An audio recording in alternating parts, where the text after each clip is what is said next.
ശിവൻകുട്ടി നമ്മുടെ വിദ്യാഭ്യാസ മന്ത്രിയാണ്. അദ്ദേഹത്തിന് കേരളത്തെ ഓർത്ത് ആശങ്കയില്ല. സമീപത്തെ ലക്ഷദ്വീപിനെ ഓർത്താണ് ആശങ്ക. അവിടുത്തെ ഔദ്യോഗിക ഭാഷ അതിനെ ഇപ്പോൾ കേന്ദ്ര സർക്കാർ അതിനെ ഒഴിവാക്കിയിരിക്കുകയാണ്. വിദ്യാഭ്യാസ മേഖലയിൽ നിന്നും ഒഴിവാക്കിയിരിക്കുകയാണ്. അത് അറബിയാണ്. മറ്റൊരു പ്രാദേശിക ഭാഷയുമുണ്ട്. അതിലാണ് അദ്ദേഹത്തിന് സങ്കടം. എവിടെയുള്ള കേരളത്തിലുള്ള വിദ്യാർത്ഥികൾക്ക് പലർക്കും മലയാളത്തിൽ എഴുതാനും വായിക്കാനും അറിയില്ലെന്ന് പല ഉന്നതരും പറയുന്നുണ്ട്. അദ്ദേഹം തന്നെ സമ്മതിക്കുകയാണ്. ശിവൻകുട്ടി തന്നെ പലതവണ തുറന്ന് സമ്മതിച്ചിട്ടുണ്ട് ഈ വീഴ്ചകൾ. അദ്ദേഹം എന്താണ് ഈ മലയാളത്തെക്കുറിച്ച് സംസാരിക്കാത്തത്? അദ്ദേഹത്തിന്റെ സ്നേഹം എന്തുകൊണ്ട് അറബിയോട് ആയിരിക്കുന്നു? ഒരു വലിയ ചോദ്യമാണ്.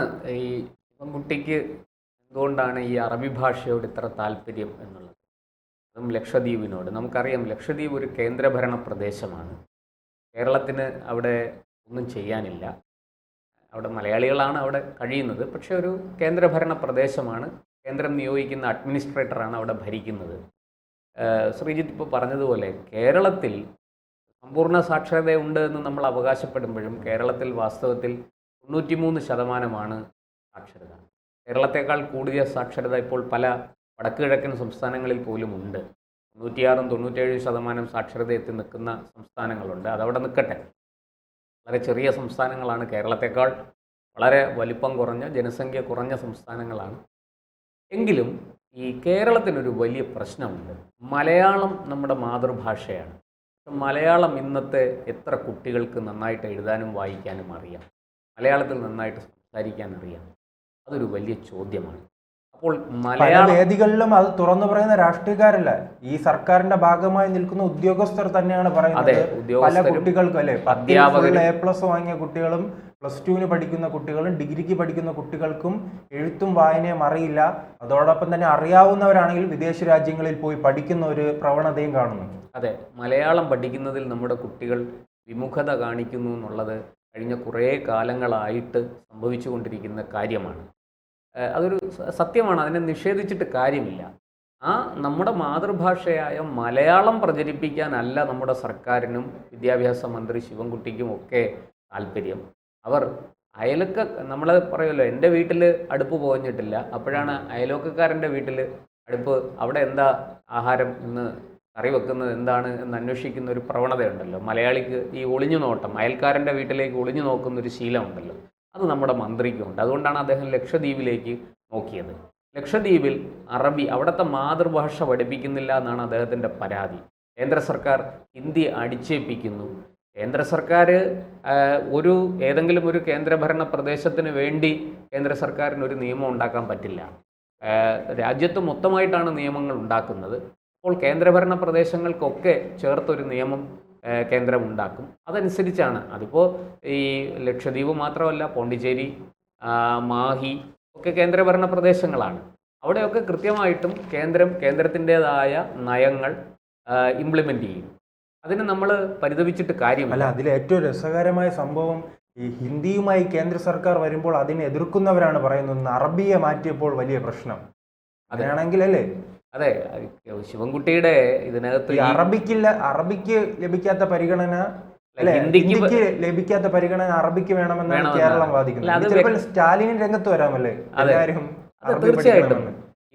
ഇതെന്താന്ന് വെച്ചാൽ, ഈ കുറുക്കന്റെ കണ്ണ് എപ്പോഴും കോഴിക്കൂട്ടിലാണ് എന്ന് പറയുന്നത് പോലെ ഈ CPMകാരുടെ കണ്ണ് മുഴുവനും മുസ്ലിം വോട്ടിലാണ്. അതെങ്ങനെ പിടിച്ചെടുക്കാം, അതെങ്ങനെ തട്ടിയെടുക്കാം എന്നുള്ളതാണ്. അതൊരു വോട്ട് ബാങ്കാണ്. അപ്പോൾ കിട്ടുന്ന ഒരവസരവും അവർ കളയില്ല ഈ കേന്ദ്ര സർക്കാരിനെയും മുസ്ലിം വിഭാഗത്തെയും തമ്മിലടിപ്പിക്കാൻ. ഈ മുട്ടനാടുകളെ തമ്മിലടിപ്പിച്ച് ചോര കുടിക്കുന്ന ചതിയൻ കുറുക്കൻ്റെ കഥ നമ്മൾ പഠിച്ചിട്ടുണ്ടല്ലോ. അതുപോലെ ഈ കേന്ദ്ര സർക്കാരിനെയും ഇവരെയും തമ്മിലടിപ്പിക്കാൻ വേണ്ടിയിട്ട് കിട്ടുന്ന ഒരവസരവും ഈ ഇടതുപക്ഷം പാഴാക്കില്ല എന്നുള്ളതിൻ്റെ ഏറ്റവും ഒടുവിലത്തെ തെളിവാണ് ഈ സംഭവം, ഈ വിദ്യാഭ്യാസ മന്ത്രിയുടെ ഈ പ്രസ്താവന. വളരെ കൃത്യമായിട്ട് അവിടുന്ന് അറബിയും മഹലും എടുത്തു മാറ്റി. ഈ പള്ളികളിലൊക്കെ ഉപയോഗിക്കുന്ന ഭാഷയാണെന്ന് തോന്നുന്നു, എനിക്കതിനെക്കുറിച്ച് കൂടുതൽ അറിയില്ല. പക്ഷേ ആ ഭാഷ അതും എടുത്തു മാറ്റി, എന്നിട്ട് അവിടെ ഹിന്ദി അടിച്ചേൽപ്പിക്കുന്നു എന്നാണ് ശിവൻകുട്ടിയുടെ പരാതി.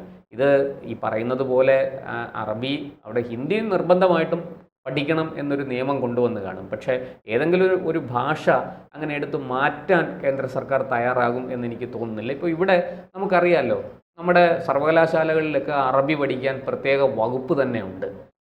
അതിനെ നമ്മളൊരു വിദേശ ഭാഷയായിട്ടും മറ്റുമൊക്കെ മാറ്റി നിർത്തപ്പെടുന്നില്ല. അറബി പഠിക്കാനുള്ള സംവിധാനമുണ്ട്. അതുപോലെ മറ്റു പല വിദേശ ഭാഷകളും പഠിക്കാൻ ഇവിടെ സംവിധാനമുണ്ട്. പണ്ട് ഈ ഇടതുപക്ഷം 87-91 കാലത്ത് ഇവിടെ നയനാർ സർക്കാരിൻ്റെ കാലത്ത് സ്കൂളുകളിലൊക്കെ റഷ്യൻ പഠിപ്പിക്കാൻ ഒരു വലിയ നീക്കം നടന്നിരുന്നു. റഷ്യൻ ഭാഷ പഠിപ്പിക്കാൻ അന്ന് ഒരുപാട് പേര് ഈ റഷ്യൻ ഭാഷ സ്കൂളിലെ കുട്ടികൾ തന്നെ പലരും റഷ്യൻ ഭാഷ പഠിക്കാൻ ചേർന്നിരുന്നു. അതിൻ്റെ മത്സര പരീക്ഷകളൊക്കെ ഉണ്ടായിരുന്നു. പലരും വിജയിച്ചു, സമ്മാനങ്ങളൊക്കെ വാങ്ങിച്ച ചരിത്രമുണ്ട്. അപ്പോൾ റഷ്യൻ ഭാഷ പഠിക്കുന്നതിന് അവർക്ക് താല്പര്യമുണ്ട്. പക്ഷേ ഇന്ത്യയുടെ ദേശീയ ഭാഷയായ ഹിന്ദിയെ പ്രോത്സാഹിപ്പിക്കാൻ ഇത്തരത്തിൽ ഒരു നിലപാടും അന്ന് എടുത്തിരുന്നില്ല. അപ്പോൾ ഹിന്ദി പ്രചാരസഭകളുണ്ട്. അവയ്ക്ക് പോലും സ്വാഭാവികമായ രീതിയിൽ പ്രവർത്തിക്കുന്നു എന്നുള്ളതിനപ്പുറത്തേക്ക് പ്രത്യേക എന്തെങ്കിലും ഒരു പരിഗണന കൊടുത്ത് ദേശീയ ഭാഷയാണ്, നമ്മളതിനെ കൂടുതൽ പ്രചരിപ്പിക്കണം, അങ്ങനൊരു നിലപാട് ഇടതുപക്ഷത്തിനില്ല. അവരെ സംബന്ധിച്ച് ഇന്ത്യൻ ദേശീയത തന്നെ അവർക്കൊരു മിത്താണ്, ഒരു സങ്കല്പമാണ്. അങ്ങനെയൊന്നും ഇല്ല. ഈ വിവിധ 16 കഷ്ണങ്ങളായിട്ട് ഇന്ത്യയെ മുറിക്കണം എന്നാണ് അവർ ആവശ്യപ്പെട്ടത് സ്വാതന്ത്ര്യം കിട്ടുന്ന കാലത്ത്. അതുകൊണ്ട് 16 രാജ്യങ്ങളായിട്ട് ഇന്ത്യയെ മുറിക്കണം എന്നായിരുന്നു ഇടതുപക്ഷത്തിൻ്റെ ആവശ്യം. അതുകൊണ്ട് തന്നെ അവർക്ക് ദേശീയത, ദേശീയ ഭാഷ, ദേശീയ കാഴ്ചപ്പാട്, ദേശീയ തനിമ, ഇതിനോടൊക്കെ ഇടതുപക്ഷത്തിന് വലിയ പുച്ഛവും അവഗണനയുമാണ് ഇവിടെ. അതുകൊണ്ട് തന്നെ ഈ ലക്ഷദ്വീപിൽ ഹിന്ദി പഠിക്കണം, നിർബന്ധമായിട്ട് ഹിന്ദി പഠിക്കണം എന്ന് കേന്ദ്ര സർക്കാർ പറയുമ്പോൾ, ഒരു കേന്ദ്രഭരണ പ്രദേശത്ത് ഹിന്ദി പഠിക്കണം, അവിടെ അഡ്മിനിസ്ട്രേറ്ററായിട്ടൊക്കെ വരുന്നത് പലരും പുറത്തു നിന്നാണ്, അവിടെയുള്ളവരല്ല. അവിടെ ഭരിക്കാൻ എല്ലായിടത്തും ഒരു സംവിധാനമില്ല. ഇപ്പോൾ കേരളത്തിൻ്റെ ഗവർണർ ഒരിക്കലും മലയാളി ആകില്ലല്ലോ, മറ്റേതെങ്കിലും ഒരു സംസ്ഥാനത്തു നിന്നുള്ള ആളിനെ അല്ലേ കേരളത്തിൽ ഗവർണറായിട്ട് നിശ്ചയിക്കുന്നു. അതുപോലെ തന്നെ തമിഴ്നാട്ടിൽ ഒരു തമിഴ്നാട്ടുകാരൻ, തമിഴൻ ഗവർണറായിട്ട് വരില്ല. തമിഴ്നാട്ടിൽ ജനിച്ചു വളർന്ന ഒരാൾ ഗവർണറായിട്ട് വരില്ല. പുറത്തെവിടെയെങ്കിലുമുള്ള ഏതെങ്കിലും ഒരു സംസ്ഥാനത്തു നിന്നായിരിക്കും ഗവർണറായിട്ട് വരുന്നത്. ഇത് രാജ്യത്ത് എല്ലായിടത്തും അങ്ങനെ തന്നെയാണ്, എല്ലാ സംസ്ഥാനങ്ങളിലും. അപ്പോൾ അത്തരം കാര്യങ്ങളിലൊക്കെ ഈ സംസ്ഥാനം എന്തിനാണ് അനാവശ്യമായി അഭിപ്രായം പറയുന്നത് എന്ന ചോദ്യം ഉയരുന്നുണ്ട്. അതവിടെ നിൽക്കട്ടെ. ശിവൻകുട്ടിക്ക് ഇപ്പോൾ ഈ കാര്യത്തിൽ എന്താണ് ഇത്ര വേവലാതി, ഒരു ആശങ്ക? അവിടെ ആരും അറബി പഠിക്കണ്ട എന്നാണോ? അറബി പഠിക്കുന്നവർക്ക് അറബി പഠിക്കാം, അതിനുള്ള സംവിധാനമുണ്ട്. മദ്രസകളിൽ അറബി പഠിപ്പിക്കുന്നുണ്ട്, ഈ മതം പഠിപ്പിക്കുന്ന മതപാഠശാലകളിൽ അറബി പഠിപ്പിക്കുന്നുണ്ട്. എന്താണ് അതിൽ കുഴപ്പം? അവിടെ അവർ പഠിച്ചോട്ടെ, അതിനെ ആരും തടഞ്ഞില്ലല്ലോ. പക്ഷേ ഔദ്യോഗികമായിട്ട് ഹിന്ദി പഠിക്കണം എന്ന് സർക്കാർ പറയുമ്പോൾ അതിനോട് എന്തിനാണ് ഇത്ര വിരോധം? ഇവിടെ തന്നെ നമുക്കറിയാം, ഈ ദേശീയ വിദ്യാഭ്യാസ നയവും ആയിട്ട് കേരളം വലിയ വെല്ലുവിളിയാണ് നടത്തുന്നത്. ചേരില്ല, ഞങ്ങളിതിനെ ഞങ്ങൾക്കിത് അനുസരിക്കാൻ സാധിക്കില്ല, ഞങ്ങൾ അനുസരിക്കില്ല എന്ന ധാർഷ്ട്യമാണ് കേരളം കാണിച്ചത്. നമുക്കറിയാം, ഒരു 2 വർഷം മുമ്പ് ആരോഗ്യമന്ത്രി വീണ ജോർജ് പറഞ്ഞ വാക്കുകൾ നമ്മൾ കേട്ടതാണ്.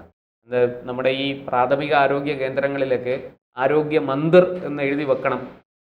ഈ PHCയിലും CHCയിലും ഒക്കെ, കമ്മ്യൂണിറ്റി ഹെൽത്ത് സെൻ്ററിലൊക്കെ അതിൻ്റെ അവസാനം ആരോഗ്യ മന്ദിർ എന്ന് എഴുതി വെക്കണം എന്ന് കേന്ദ്രത്തിൽ നിന്നൊരു നിർദ്ദേശം വന്നു. അത് ഞങ്ങൾ പാലിക്കില്ല. എന്താണ് അവർക്ക് ഈ ഹിന്ദിയോടും ഈ മന്ദിറിനോടും ഇത്രയും വിരോധം? മന്ദിർ എന്ന വാക്കിന് ക്ഷേത്രമെന്ന് കൂടി അർത്ഥമുള്ളത് കൊണ്ടാണോ, അമ്പലം എന്നുകൂടി അർത്ഥമുള്ളത് കൊണ്ടാണോ ഈ കമ്മ്യൂണിസ്റ്റ് പാർട്ടിക്ക് ഇത്രയും അതിനോട് വിരോധം എന്നെനിക്ക് മനസ്സിലാകുന്നില്ല. അങ്ങനെ ആരെങ്കിലും സംശയിച്ചാൽ അവരെ കുറ്റം പറയാൻ പറ്റില്ല. ഈ മന്ദിർ എന്ന വാക്കിന് ഹിന്ദിയിൽ ഭവനം എന്ന അർത്ഥമുണ്ട്. അത് എന്തുകൊണ്ടാണ്? ഒരു കെട്ടിടം എന്നുള്ള നിലയ്ക്ക് അതിനെ നമുക്ക് ഉപയോഗിക്കാം. ഹിന്ദിയിൽ അങ്ങനെയാണ് അത് ഉപയോഗിക്കുന്നത്. അതിന് മന്ദിർ, ക്ഷേത്രമെന്നും അർത്ഥമുണ്ട്. നമുക്ക് തന്നെ മലയാളത്തിൽ ഒരേ വാക്കിന് ഒന്നിലധികം അർത്ഥങ്ങളില്ലേ? അതുപോലെ ഒരു വാക്കാണത്. അത് എഴുതി വെക്കുന്നത് കൊണ്ട് എന്താണ് പ്രശ്നം? ഇംഗ്ലീഷിലും ഒരു വിദേശ ഭാഷയായ ഇംഗ്ലീഷിൽ എഴുതി വെക്കാം, പക്ഷേ ഇന്ത്യയുടെ ദേശീയ ഭാഷയായ ഹിന്ദിയിൽ അത് എഴുതി വെക്കാൻ സാധിക്കില്ല. അതെന്തൊരു ഇരട്ടത്താപ്പാണ്. അങ്ങനെ ചെയ്യുന്നത് ശരിയാണോ? അപ്പോൾ വാശി പിടിച്ചു. കേന്ദ്രം അവരുടെ മാനദണ്ഡങ്ങൾ അനുസരിച്ചില്ലെങ്കിൽ ഇതിലേക്കുള്ള ഫണ്ട്, ആരോഗ്യ മന്ത്രാലയത്തിനുള്ള ഫണ്ട്, ആരോഗ്യ വകുപ്പിനുള്ള ഫണ്ട് കൊടുക്കുന്നതിൽ കുറവ് വരും, വെട്ടിക്കുറയ്ക്കും. അവർ ആ ഫണ്ട് കൊടുത്തില്ല. ഇവിടെ വലിയ ഗീർവാണമൊക്കെ അടിച്ചു വീണ ജോർജ്. 2 കൊല്ലം കഴിഞ്ഞപ്പം അയ്യോ പൊത്തോ എന്ന് വിളിച്ച് കേന്ദ്രത്തിൻ്റെ പുറകെ ഓടുന്ന കാഴ്ചയാണ് കണ്ടത്. സകല സ്ഥലത്തും ഈ PHCയിലും CHCയിലും ഒക്കെ ആരോഗ്യ മന്ദിർ എന്ന് എഴുതി വെച്ചിട്ട് ഫണ്ട് വേണേ എന്ന് പറഞ്ഞ് നിലവിളിച്ച് കേന്ദ്രത്തിൻ്റെ പുറകെ ഓടുന്ന കാഴ്ച നമ്മൾ കണ്ടു. ലാപ്സായ ഫണ്ട് പോലും കേന്ദ്രം നൽകാനുള്ളതിൻ്റെ അക്കൗണ്ടിൽ പെടുത്തി കേന്ദ്രത്തെ കുറ്റം പറയുന്ന, പഴി പറയുന്ന കാഴ്ചയും നമ്മൾ കണ്ടു കേരളത്തിൽ. അപ്പോൾ ഇതൊക്കെയാണ് ഈ ഇടതുപക്ഷ സർക്കാരിൻ്റെ മുഖമുദ്ര. അവർക്കിങ്ങനെ എന്തെങ്കിലുമൊക്കെ വിവാദങ്ങൾ ഉണ്ടാക്കണം. ഉണ്ടാക്കി 10 വോട്ട്, എങ്ങനെയെങ്കിലും മുസ്ലിങ്ങളുടെ 10 വോട്ട് പിടിച്ചെടുക്കാൻ സാധിക്കുമോ?